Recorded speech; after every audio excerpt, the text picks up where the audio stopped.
آج کی جو باتیں ہیں بہت سمجھنے سے تعلق رکھنے والی ہیں، ذہن کو حاضر رکھنے والی ہیں۔ انشاءاللہ سیرت کا سلسلہ تفصیلی شروع ہوگا حضور پاک صلی اللہ علیہ وسلم کی پیدائش سے لے کے پردہ فرما جانے تک انشاءاللہ العزیز۔ اس کا داعیہ میرے دل میں کیسے پیدا ہوا؟ اس کی ایک وجہ تو بچپن کی ایک خواہش ہے۔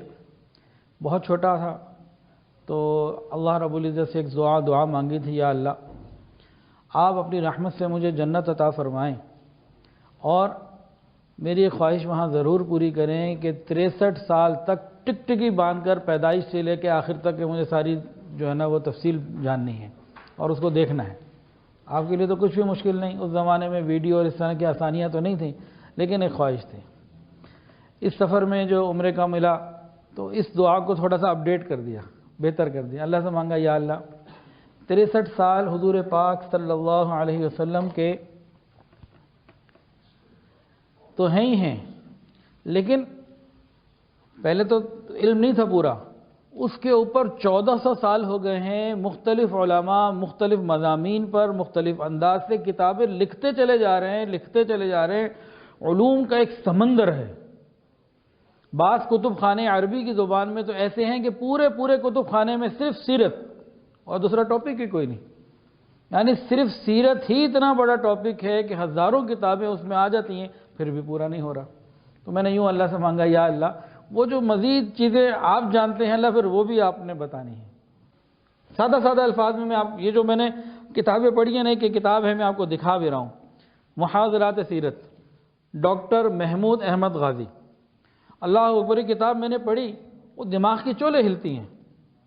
اتنا وسیع مفہوم ہے، اتنا وسیع مضمون ہے، اللہ کرے آپ لوگ بھی یہ لے کے پڑھیں۔ ایک تو یہ کتاب ہے، دوسری سیرت النبی حضرت مولانا سید سلیمان ندوی رحمۃ اللہ علیہ کی، اور تیسری کتاب الرحیق المختوم، چوتھی کتاب النبی الخاتم مولانا مناظر احسن گیلانی رحمۃ اللہ علیہ کی، اور پانچویں کتاب جو اصل ہمارا رہے گا وہ کون سا ہے؟ سیرت مصطفیٰ حضرت مولانا محمد ادریس کاندھلوی رحمۃ اللہ علیہ، جامعہ شرفیہ کے شیخ الحدیث۔ اب ان کتابوں کو ہمارے گھروں میں ہونا، ہمیں اس کے پڑھنا انتہائی مفید ہے، لیکن اب ان کتابوں سے اور ان جیسی مزید اور 3-4 کتابوں سے جو ہے نا کوشش یہ کرنی ہے کہ کچھ خلاصہ نکال کر آج کل کے حالات کے مطابق اس کو بتا کر سمجھا کر پیش کیا جائے۔ پورے ہفتے میں صرف 1 گھنٹہ، پورے ہفتے میں صرف 1 گھنٹہ بدھ والے دن اس کی ترتیب سمجھ لیجئے تاکہ سب کو آسان ہو جائے۔ اگلی دفعہ آپ اکیلے نہ آئیں، اوروں کو بھی لے کر آئیں۔ جو اکیلا آئے گا اس کا مطلب یہ ہے کہ وہ حق ادا نہیں کر رہا نا، کیونکہ بات کو پھیلانا چاہیے۔ تو اگر آپ سمجھتے ہیں کہ یہ ضرورت ہے، ان باتوں سے کچھ احساس ہو رہا ہے، ابھی اور باتیں باقی ہیں، تو پھر آنا ہوگا، لانا بھی ہوگا۔ ترتیب اس کی یہ ہے کہ 6:30 سے 7:30 ہر بدھ کو شام 1 گھنٹہ یہیں پہ انشاءاللہ۔ سیرت کیا ہے؟ زندگی گزارنے کا ایک بہترین راستہ۔ آج مغربی تعلیم یافتہ لوگ ہر اس تحریر کو بے مثال سمجھتے ہیں جو یورپ سے آ جائے، کہتے ہیں واہ بھائی واہ، کمال ہو گیا۔ اور ہماری اس اخلاقی پستی اور احساس کمتری کا یہاں تک حال پہنچا کہ آج ان کے اثرات ہمارے عقائد، ہمارے اعمال اور زندگی کے جو بنیادی ہمارے دینی مذہب کے عقائد اور طریقے ان پہ بھی آنے لگا۔ ہم ہر چیز کو اسی پیمانے پہ تول رہے ہوتے ہیں۔ ہماری یہ بھی کوشش ہوگی کہ ہم مکمل سیرت کو بیان کریں، اور ساتھ ہی ساتھ اہل مغرب نے جو اس میں الجھنیں پیدا کر دی ہیں اور خرابیاں پیدا کر دی ہیں ان کو بھی ساتھ ساتھ دور ہوتے چلے جائیں، تاکہ ہم نبی علیہ الصلوۃ والسلام کے ساتھ ذہنی طور پر، عقلی طور پر، روحانی طور پر اور زیادہ قریب ہوتے چلے جائیں، اور ہم اپنا فیوچر نبی علیہ الصلوۃ والسلام کی زندگی کی روشنی میں متعین کرتے چلے جائیں۔ چند دن پہلے فیصل آباد سے خاتون کا مجھے واٹس ایپ آیا، کہنے لگیں کہ میری بچی پتہ نہیں 9th بولا یا کیا بولا، اس میں پڑھ رہی ہے، تو شعیب ابی طالب کا ایک واقعہ ذکر کیا کہ حضرت مجھے بتائیں کہ میں نے صحیح پڑھا تھا یا بچی صحیح پڑھ کر آئی ہے۔ تو واقعہ انہوں نے ذکر کیا، میں نے کہا جی آپ نے صحیح پڑھا تھا بچپن میں، آج جو پڑھایا جا رہا ہے، جو انہوں نے بتایا، آج جو بچی پڑھ کر آئی ہے وہ غلط ہے۔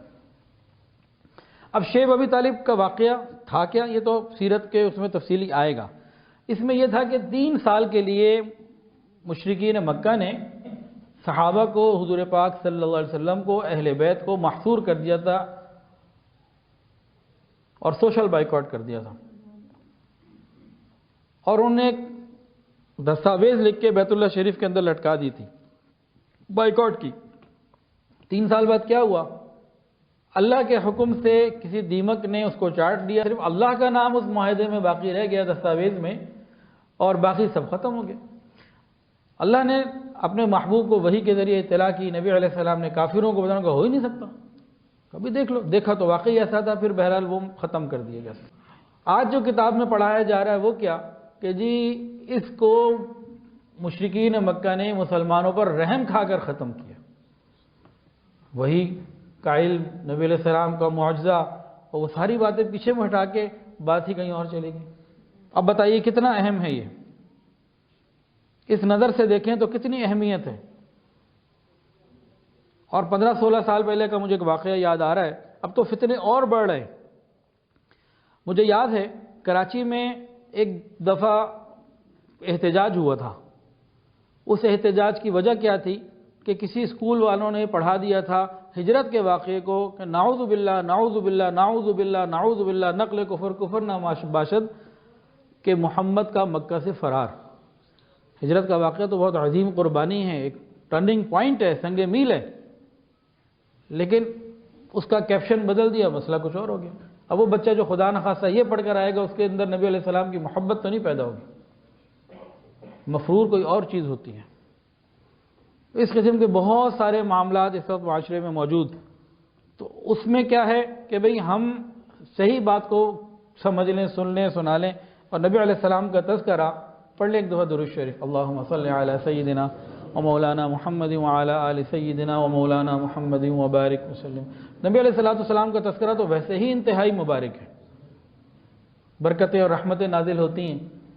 ہم نے تو اپنے بڑوں سے سنا اللہ والوں کے تذکرے سے برکتیں نازل ہوتی ہیں، تو حضور پاک صلی اللہ علیہ وسلم کا تو پھر سبحان اللہ۔ تو یہ بھی ایک پہلو ہے۔